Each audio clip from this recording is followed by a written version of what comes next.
Dünyada armağanlı menden ötermi? Çeken pığanlarım derek tutarmi? Bir günüm hoş diysem, iki günüm gam. Zalim felek bir gün zulmüm bitermi? Lusbala Kamyap'tan Türkiye İstanbul'da yaşayan dostumuz Begla Cane Könan'ın fermayışına şairimiz Yavur Kamyap'ın şiiri bilen okuyoruz. İşte İzzet alan.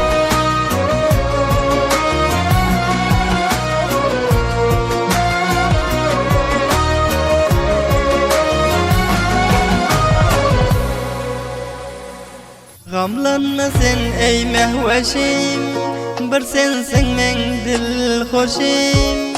Sen bolmasan dünya hiç gam alardaşim. Gamlanma sen ey mehveşim, bir sensin men dil hoşim. Sen bolmasan bu dünya hiç gam alardaşim.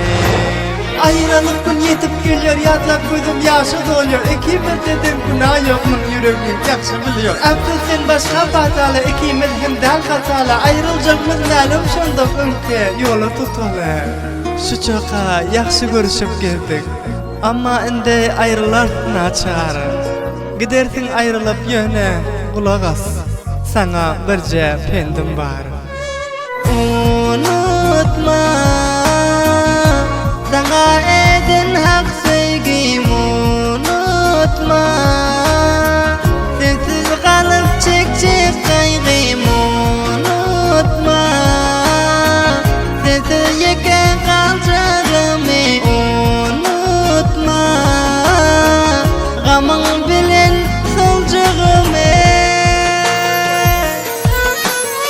Ey gülüm, eselim, nefesim, dünyam. Birbirimize has yaxşı görüyoruz, ama bu kısmete çare yok. Takdir bizim dilimizde değil ki. Ayt nedip ben sensiz yaşarken, bu kaygılarımı nedip taşarken, nedip yürürken. Canım özüne horlama, efsus senin menin çaremiz yok.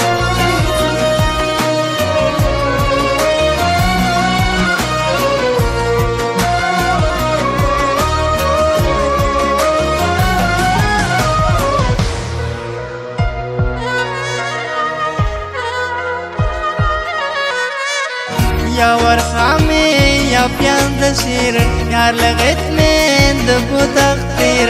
Yattan çıkarma hergiz yöne. İki gözün gıryan eylem, yarında tumpugan eylem. Aydır pek mıraçan kona. Ayrılsak hem gepleşeli, yakşı görüşüp yaşalı. Ayrılsa hem yolumuz, bir tutulu elime.